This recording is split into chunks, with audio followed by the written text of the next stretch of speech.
It took me around 2.5 hours to travel around 130 miles from where I live in Yorkshire to the British Motor Museum in Gaydon, Warwickshire. But the weather could not have been better. There were plenty of marshals on site advising people where to park, and although I arrived early, it wasn't long before Aston after Aston started to turn up.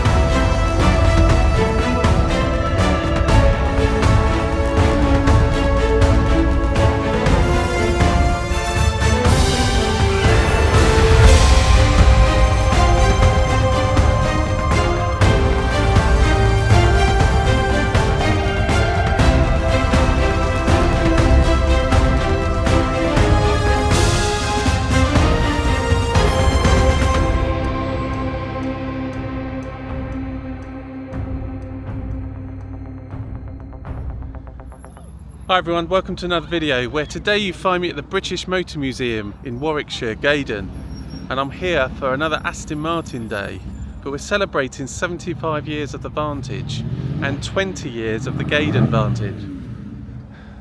So they're just pulling in quite large numbers, so let's go and take a look around.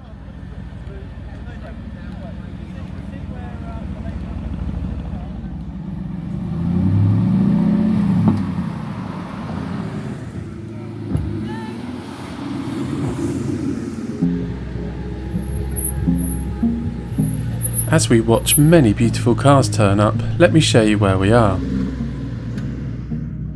The British Motor Museum, where this celebration is taking place, is in Gaydon, Warwickshire, right in the heart of England. It's about 30 miles north of Oxford, 20 miles south of Birmingham, and roughly 90 miles northwest of London, making it the perfect central spot for an Aston Martin gathering.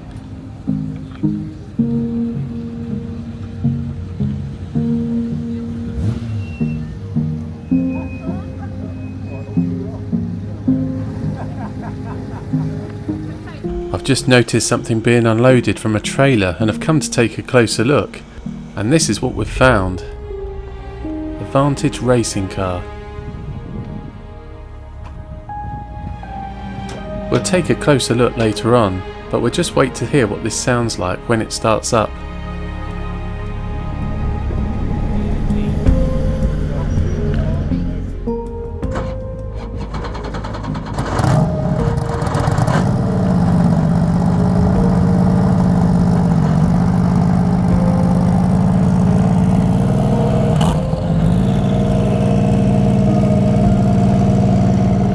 Sounds pretty raw, a very different sound to the road-going cars.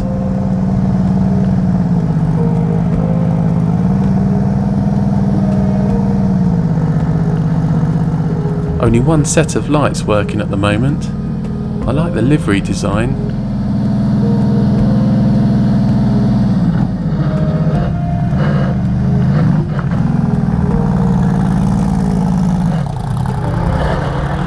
As it goes and finds its parking space. We'll catch up with that later.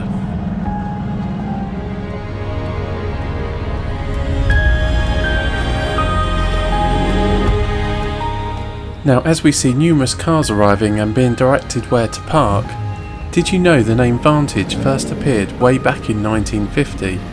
Originally, it wasn't even a model, but a high-performance specification for the Aston Martin DB2. That little tweak in power and style sparked something big. Over the years, Vantage evolved from being just a spec to becoming one of the most important names in Aston Martin history. Today it's a fully fledged model, still carrying the same spirit of speed, beauty and engineering ambition. In fact, the Vantage badge has been worn by more than a third of all Aston Martins ever built. 7 decades of thrilling sports cars, each one adding another chapter to the story. 2025 is a huge milestone. We're celebrating 75 years of Vantage, and just as importantly, 20 years since the launch of the very first Gaydon-built Vantage, a car that became Aston Martin's biggest sales success. From DB2 to today's cutting-edge models, Vantage has always meant one thing: driving passion distilled into its purest form, and that's definitely worth celebrating.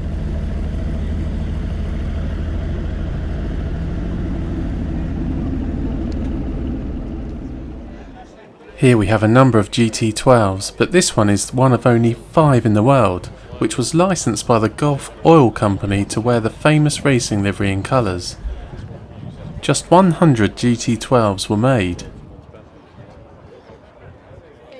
The GT12 has various lightweight parts to it, such as a carbon fibre bonnet, wings and door casings, and a full titanium exhaust system. Not that I caught it well on camera, but driving that little Aston Martin Signet was Dr. Ulrich Bez, who was the chief exec of Aston Martin from July 2000 till the end of 2013. We'll talk about him a bit more later on. So the lightweight parts on the GT12 all helped contribute to around 100 kilograms weight savings when compared to the V12 Vantage S, this also being lower and wider. Now I'll always look at cars which look like the legendary DBR1, just in case one day I see one of the only 5 that they ever made, between 1956 and 59. These are one of the rarest and most iconic Aston Martins ever produced. Like I mentioned when we took a look at the replica that was on display at Aston Workshop, 4 of the DBR1s were team cars, and the 5th was a private example built for the 1959 racing season. Now if you've watched my previous videos, I filmed this very car at the Classic Car Show at Birmingham NEC last year, built by Andrew Saw of AS Motorsport back in 2016. They certainly are an iconic and incredibly beautiful design. Yep, this is confirming my thoughts. Now this is currently advertised for sale on McCurk's website for £99,850.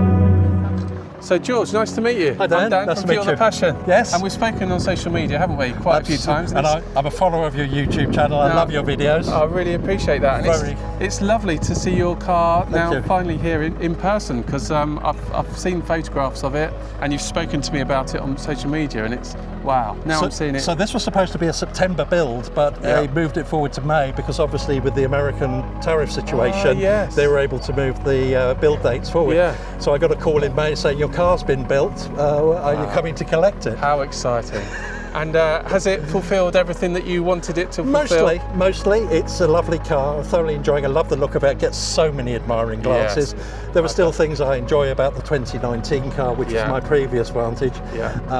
But I think they're both lovely cars. Yes. And this offers stuff that the other doesn't, and vice versa. So no, absolutely. And the spec that you've chosen on here, you have to see it in daylight to actually appreciate it, because the spec on it and the shine when it hits the sunlight is stunning, isn't it? Totally. So this is what they call the titanium grey colour. So it's got green fleck in it. In fact, under the Aston Martin configurator, this is down as green. On the DVLA V5, it's green. So if the police are looking for a green Aston Martin, I'm not sure this is the first one they'll see. Yeah. But with the copper wheels and with the copper contrast stitching, I wanted Oxford tan inside.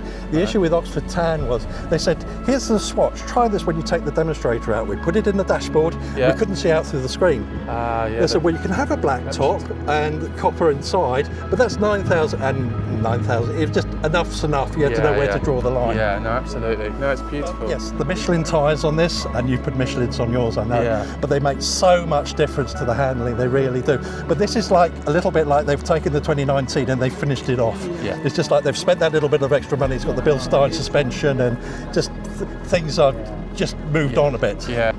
You get an app now, so it tells you about it. You've got the black upgrade. It even tells you if the windscreen washer needs. Oh right, so it's all on the app. Oh, lovely. And the inside, George, the finishes that you've got, you were talking about the stitching. Yes. What's, Copper contrast stitching. copper contrast stitching. So I wanted to go with Oxford tan, but it was too pale. So I've gone with the monotone seats, which are the basic seats, but I've decided to have the copper Flux capacitor. And of course now the ceiling comes with nylon mesh, but I specified black Alcantara, but that's now a cost option. Right. It used to be a no cost option. And then under the centre armrest you've got USB-Cs. Yeah. The other thing is obviously you've got a lot of piano black now unless you go for carbon fibre. Carbon fibre is very expensive now. Yeah. But it's all a fingerprint magnet, so you need to keep a microfibre cloth. Yeah, I must admit, I do. That's the little bit. It's these little touches in my one. The matte. Yes. Sort of buttons. Do you remember? Yes. Yes. I love that matte stuff. People said it was like someone had emptied a bag of Lego bricks on that. I'd never found that. No, I didn't either. But yeah, the gloss bit does not worry me, but it just It's another thing to maintenance, to clean. Yeah. But it's still absolutely lovely in here. And then obviously it's got the smoke jewellery instead of the bright jewellery. Yeah, lovely. No, it's lovely. And if you could bottle that smell. But it's not as intense as the last car. No, in fact, mine still smells. It's the leather. It's the leather that makes it smell the way They it still does. get them. It's still Bridge of Weir. Bridge of Weir, supplies all their leather. Yeah, it's just immaculate. No, lovely. I mean, they look lovely on the road. They've got such a presence, haven't they? I mean, the downside with this is obviously that being a 2025 car, it has got the European ADAS system on it. But fortunately, Aston have made that incredibly easy. The 3 buttons, all off, all on, or just some on. But I wish the fake noise wasn't piped in. But obviously, with the gas particulate filter, the outside exhaust, they've done what they can, but they're limited by. They're limited, aren't they? But it still sounds nice. Totally. It still sounds nice. Well, George, thanks so much for showing me your car. That's all right. And very, very happy more motoring miles in it. And I'm sure we're going to see each other at future events. And good luck with your videos. Thank you very much. Very good. Thank you. I appreciate it. Thank you.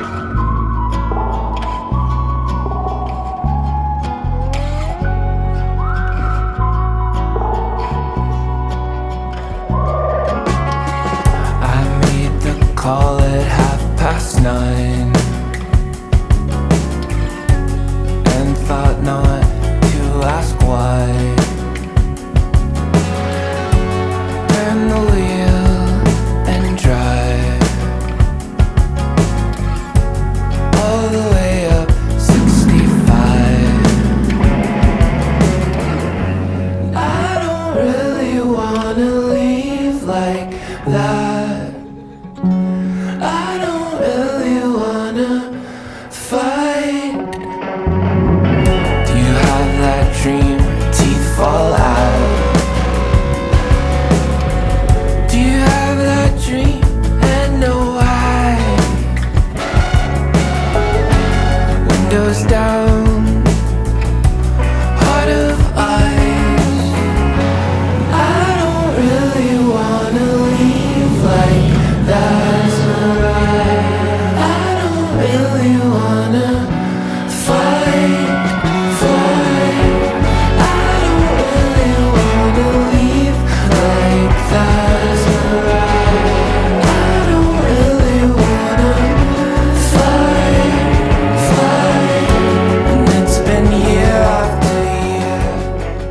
Being interviewed is Dr. Ulrich Bez, who I mentioned earlier. We saw him briefly arriving in his Aston Martin Signet.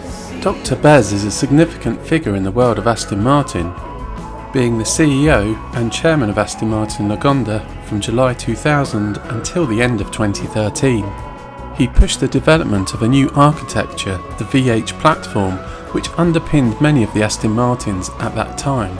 Models such as the DB9, the V8 Vantage, the Vanquish, the Rapide and the 177 supercar project. When Dr. Bez started, Aston Martin were producing less than 1,000 cars a year. By the mid-2000s, production had grown significantly. For example, by 2006, output was 7,010 cars, compared to around 800 when he joined. He brought in long-term stability, profitability and clarity of brand identity. That was a mouthful. Significantly, under Dr. Bez's leadership, Aston Martin moved to a new purpose-built HQ in Gaydon, UK. He achieved much more besides, certainly a friend of Aston Martin and the Owners Club. Great to see him here. Ricky, I'm Dan. Hi, Dan. Nice to see you. I'm from Fuel the Passion. We've just spoke off camera, but you're willing to show me around your lovely car here. Certainly. So tell me a bit about it. Well, it's a 1979 V8 Vantage Yeah. that had a very bad road accident and it was written off. The whole of the front was demolished, basically. Oh. So instead of losing the chassis, we decided to build it into a race car, and that's what it is. Yeah. It's affectionately known as Rose because most of it was off of our original race car, which was a black stealth car. Right. So all the parts were second-hand. Yeah. So it became known as second-hand Rose. And since then, the last about 18 years now, we've been racing the car. We just finished the classic touring car Historic Championship, and we've just won that, which we're very pleased about. When we still got one round to go, which we'll be out on that just for a bit of fun, really. Yeah. But it's in the can. You've won the. Oh, we've won it. Yeah, they can't. We're 48 points clear. The most they can get is 28, so we've done it. Yeah. And how many races are in that championship? There's 2 per event, and there is 6 events, so we're at 12 races. 12 and they're rounds. dotted all around the UK, are they? Yep. The last one, which was literally last Sunday, hence the car is in its race condition, with all the mess over it, was at Snetterton last Sunday, in the heat, and it went very well. Yeah. So we finished there. The next one is at Silverstone using the F1 wing, which we all enjoy because it's such a lovely place to be. And you imagine who's been walking through those doors. Absolutely, yeah. Yeah, so that's it. We've been developing it for many, many years. Yeah. It is a 5.7 engine, nearly 600 horsepower, 4-speed Jericho gearbox. Yeah. Original Aston back end on it, the axle, etc. Yeah. Bigger brakes, better shock absorbers, and quite a bit of aero we've been putting on it recently. Yeah. Yeah, all of it Quite something. is built by us and bespoke. It does get very, very hot in there. Yeah. So again, we're going to try and do something with the exhaust for next season to get the cooling away, get the heat away from the exhaust. Yeah. And ventilation, have you got any in here? No, only this for the driver. Only this. There's other ventilation for the brakes and the fuel coolers, etc. Yeah. But not for the drivers. So we do need to do something along those lines as well. And what sort of team have you got support-wise on a typical racing sort of weekend? We have the guys on here. Yeah. Stuart, Josh. They're our 2 mechanics from the workshop. They come with the car. Yeah. It's kind of their baby. They put this car together and they look after this as if it was their own. They really do a lovely job on it. Yeah. We have a guy, engineers, Bob Buck and Graham Hathaway, who help us to develop what needs to be done. They're very old school and they have got it right. They've been there and done it all, and fortunately for us, they're helping us put it onto this car, and that's what's developed the car more than anything, really. I mean, it's really clean in there, isn't it? I mean, the way it's considering all that's laid out. how it finished last Sunday. That's exactly how it finished. Yeah. Yeah. So you've got what's that? Digital readout in the centre. So the digital dashboard. I put this magnifying glass on because I can't quite see the gauge. Yeah. Right. Okay. But brake bias switches over there, so we need to change the brakes from front to rear, a bit more rear. Yeah. If it's raining, etc. We have all the cameras in the car as well, which we have to have now, which I think is a very good idea. Yeah. And the race logic system. Yeah. Yeah. And this wing, you said, is that a fairly new development? Yeah, that's been on a couple of seasons now. This has been on. Right. But we have to take it off for certain races. Right. That don't allow aero, but it transforms the car Does it? and the diffuser underneath the back there. As you can see, that's how it come off the circuit last week. Yeah. So our engineers like all this because it gives them evidence of what's going on, and they work from that as to what we need to do. Wow. It's all up here as well, you see. Yeah. This is going to draw a bit of a crowd, I reckon. It will do, yeah. I'll stand at the back here, I suppose. Okay, you want to stand away from it because it might break the mic. Okay. Right.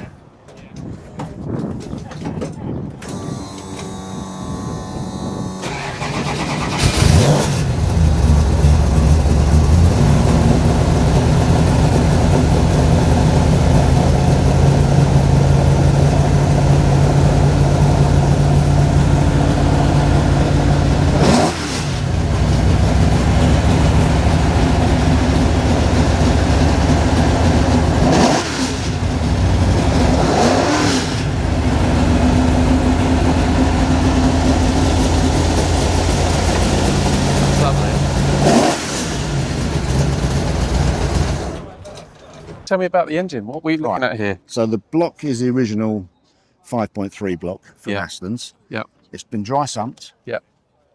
It's been bored out to 5.7. We now run Gen V throttle bodies, our own developed cams, big valves. We developed a lot of, because they have a lot of overheating problems. Yeah. So we have lots of bleeds on the engine to get the air back out of the system, which comes through here. Yeah. Because they had what we call hot spots in the engine, so we sorted all that out. Yeah. And this engine, no matter what the temperature is, runs at 65 degrees water. It may creep to 68, 70 if we're going slowly for a safety car. Yeah. But under full race, it doesn't go above 65. The oil goes up, but yeah, it has to be expected. And yes, so it's fully mapped fuel and ignition. Yeah. Mated to a American Jericho gearbox, which the NASCAR boys use. And it works very, very well. Yeah, yeah. And are you looking to develop it again for the next season? Or are you happy with? I think we're probably going to go 6 litre the next year. Right. But we hope so. Yeah. But it's been really nice developing this because it's 580 horsepower from the 5.7 tells us we're in the right window. Yeah, yeah. You know. So I can see you're Aston Martin specialist. Yep. So as well as the racing and developing this car, you do other things as well, Ricky, do you? Yeah, we service, restore any Aston Martin from 1959, restoration-wise up to about 1999, really. And whereabouts are you based? In Shoeburyness in Essex. Right. And how do people get in contact? Have you got a website? Yeah, rickycan.com. Okay, bro. Yeah. No, that's Which great. is on the screen there. It's on the screen. And we have, this year, we've sponsored the series. Wow. Fantastic. Well, now I've been introduced to you, Ricky, and the car. Number one, I'm going to look out for it. I'm going to start paying attention to the series, and hopefully, at some point in the future, come down and see it actually race. Maybe next year. That'd be great. Yeah, that'd be fantastic. Ricky, thank you so much. I really appreciate it. Thank you. Thanks for your time. It's a lovely, You're welcome. lovely thing to show and bring to an event like this. Thank you very much. Great. So I'm Dan. I'm Claude, nice to meet you. From a YouTube channel called Feel the Passion. I'm really drawn to your car because number one, it's a race car. Number two, it's an Aston Martin. And number three, it's here for everyone to see. Thank you for bringing it down and sharing it with me and the rest of us that are visiting today. So tell me, I can see it's got British GT on there. This car is racing in, well, we have two cars racing in British GT. Well, one for the championship, which has got the green back. So it's the silver front, the green back. And this is a second car that we run from time to time in British GT. It raced at Silverstone, so we had the two cars in there. Yeah. I was driving it.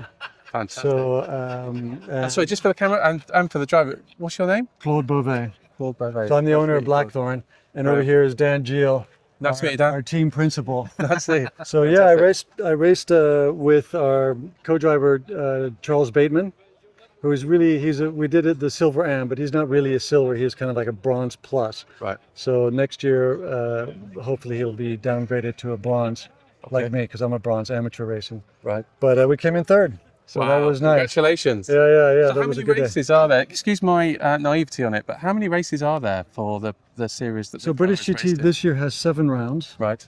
Next year they're reducing it by a round, so it's just going to be a total of 6 rounds. Yeah.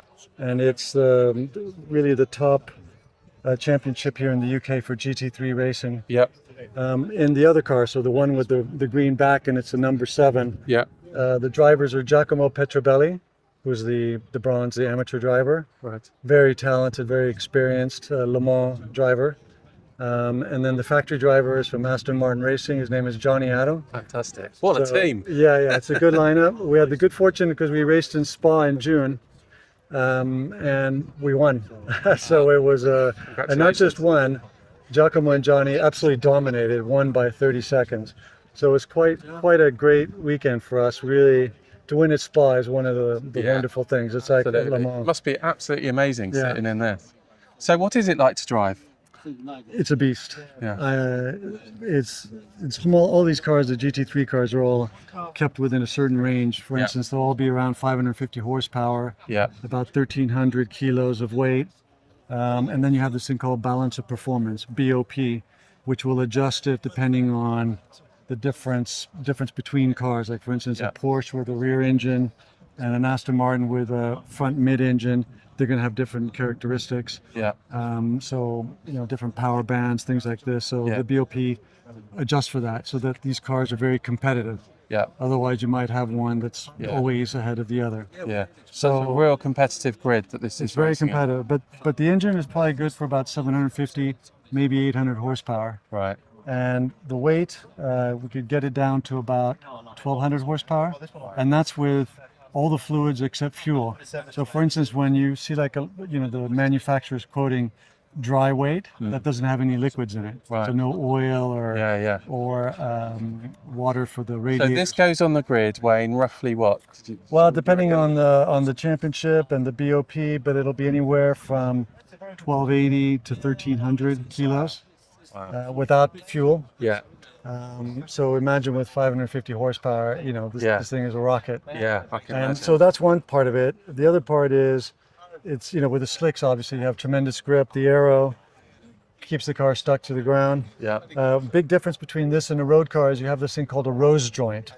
Whereas in a car you have these dampers or bushings, which are just kind of rubber and they cushion the suspension. Otherwise your car would be very shaky. On these, they're connected almost metal to metal. So you feel everything. So as a racing driver, this is critical because, I might exaggerate a little bit, but if you went over a 10p coin, you should be able to feel it. Wow. So the feedback is amazing. The feedback is on purpose that way. Yeah. And then the engine, of course, is bolted directly to the chassis. Yeah. So you'll feel it. So inside in the car, when you're racing it, it rattles. It makes all this whining noise, which is the pumps. The gearbox just has a huge pump and it slams in. So it's just a tumultuous, exciting experience. Yeah. So to race it, to drive it, is thrilling. It really is thrilling. I bet it gets pretty warm in there. Yes, but Aston Martin fortunately have a terrific air conditioner. Oh wow! So you still run the air conditioning. Yeah. In there. So raced it down, and for instance, in Portimao where it can get hot. Yeah. Spa, we were at Le Mans last year, at the road to Le Mans, where we had two cars and one of them won. Wow. I got fourth in my car. Oh, congratulations! So it was a great Le Mans experience. Yeah. But yeah, in Le Mans it can get quite hot, so you need that air conditioning. So the team, what's the team called for this? Blackthorn? So the team is called Blackthorn. And where are they based? We're based here in the UK, in the Cotswolds, actually. Right. And what do you think? Why choose an Aston Martin to race in? I've had a Mercedes GT3, which I loved. I've raced Lamborghini, the Ferrari, etc. I wanted to go with Aston Martin. We started this about two and a half years ago.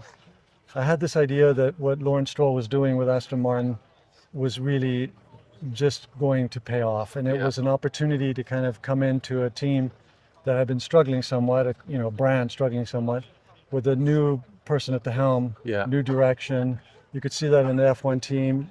You see it in the AML, the road cars. Yeah. And in the GT3 Racing, it's a very storied brand. So I wanted to get stuck in with Aston Martin. Yeah. I love the look. Yeah. I have Aston Martins myself for road cars.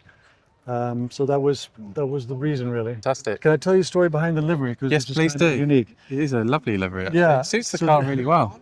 So this is there's a gentleman called Frank Stephenson, who was a chief designer at McLaren. For instance, he did the McLaren P1, the 720, all those cars.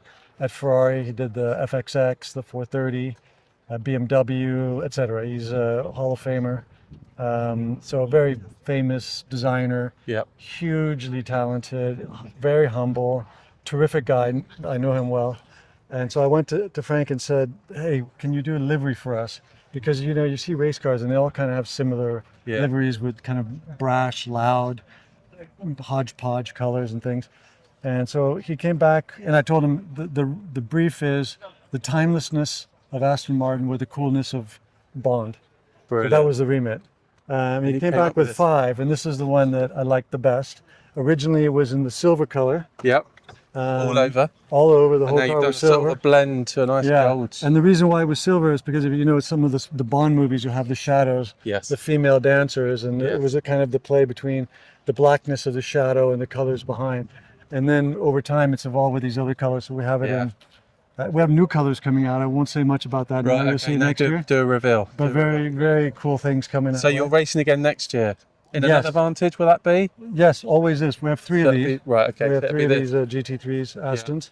So after any given race, how much work has to go into the car to get it ready for the next race? A car like this. Is yeah. it quite an extensive? Oh yeah, It is, right. and it's a process. So yeah. you have before a race, you'll have 2 days. Depends on what you need to do. Let's say on average, 2 days in the workshop where the car is, essentially checked over. Things Yeah. are fixed along the way, and after the race, same thing. And then once a year, twice a year, the car is essentially taken to his bits and bobs, Right. where everything gets checked. Basically completely stripped Yeah, down. because if you have just even a crack in the chassis, Yeah. it could create just a huge accident. Yeah, absolutely. A problem with the brake lines, you never Yeah. know. So the car is constantly checked, Yeah. and that's critical for safety, Absolutely. obviously. And what sort of team have you got on a race weekend? What sort of team would you need size-wise to make this happen? I want to say for British GT running one car, Dan, what would you say? 12 people? 12 people. And then with 2 cars, 24? Double that. So yeah, it gets crowded. Yeah. It gets so crowded. good team to make this happen, basically. isn't Yeah, it? Do you mind if we take a look inside? Yes, Look absolutely. at your office? Yes. I should say at this point with Blackthorn, our motto is "Get stuck in," which is a brilliant. very British. I'm not British. I'm Swiss. Yeah. But I've always loved that. So that's No, kind of our that's motto. fantastic. And that's what I'm doing now. Yeah, there, get stuck in. No, this is great. Wow. It's very compact in there, isn't it? Yeah, maybe I'll point out here the signature. That's Frank Stephenson, the designer of the livery. So he signed this car. Oh, fantastic. So when you come in, you sit in. You have the shell, which is everything's carbon fiber except the chassis Yeah. and some of the obviously suspension and motor engine. But you have this, and then you'll add your own kind of foam. This has got this temporary thing. So we were testing a foam insert that fits exactly to your back that goes in there, and that's when you see in a race. Those things are being changed between drivers. So they go with Yeah, the driver. because you really are just stuck in here and you can't move. Yeah. The steering wheel comes off here. Yeah. You can obviously pop it off and on like that. Yeah. You don't need it for this car to go in and Yeah. out. And the kind of controls that you've got on here, Yeah. are you continually changing these Yes. throughout the race, any given race? So you'll have your race engineer talking to you on the radio Yeah. in your ear, and he'll say, for instance, this is the anti-lag system. He'll say, green 7 or green 8, Yeah. and it'll change depending on the conditions of the circuit. If it's raining, other things I can't get into. It's proprietary. Yeah. This is the engine maps. I can't talk about it, but just to say that. Obviously the wiper that goes there. Full course yellow. This is the start-stop. The pit, when you come into the pit, before you get to the pit line, you press this, and it's a limiter. Yeah. The radio, so that's how you communicate with your engineer. Yeah. And then some other buttons. Yeah. This adjusts the traction control. You can do it on the fly. Yeah. Mid-corner and exit. So you've got quite a bit of scope there to. And then to you have change that things. panel. And you can see we've got letters and numbers down because when you're racing, Yeah. you can't make out what's written there. No. That's So they'll say B3, And it just makes it and easy you find for it you. very quickly. Yeah. Press once, twice, or whatever. So it's all these really other great. functions there. Yeah. That's. Really You'll have up interesting here to see. these other lights, that traction control on the dashboard. You obviously have this panel here. The pedal box moves forward and back. Fantastic. So the to seat suit the doesn't driver. move. Yeah. That does. Yeah. Wow. What a. You have cameras inside, so you can see cameras looking Yeah. out, looking in here. Yeah. That's amazing. Okay. Start with this button here. I put the clutch in because I don't know if it's in neutral or reverse. Yeah. That turns on the electronics. And you'll see everything starting up, cameras. Yeah. These are the clocks Yeah. that timers, pit timer, lap timer, rear view camera. You see it here because Yeah. we have a thing here which we use, but you can only see a tiny amount out the back. So you get this camera. This is obviously the display here. Yeah. So I put down, there we go, put it in 2, and you can see it's telling me red. I'm in between gears right now. Yeah. And then ignition P2, that's what I just went up. I'm gonna press the clutch in, this will go green. And then when I press start, that'll go green.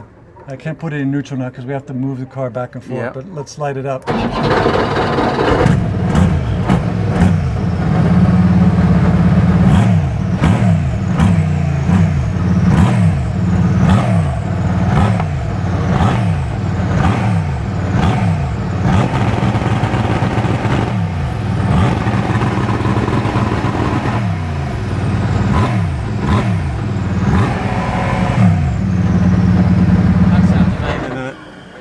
I love it. That is what it's all about, fantastic. isn't it? You never get tired of that noise. Black flag. Yeah. Not again. Thank you so much You're for welcome. You're very talking to me, welcome. for Nice introducing meeting me to your car, and for starting it. And may I wish you all the very best in all the Cheers. racing and everything that you get involved in. And from now on, and I'm sure my viewers will try and follow and see the progress of this lovely. and your team. So thank you so much indeed. Cheers, Dan. Cheers. Thank you very Thank much. you. Take Take care. care.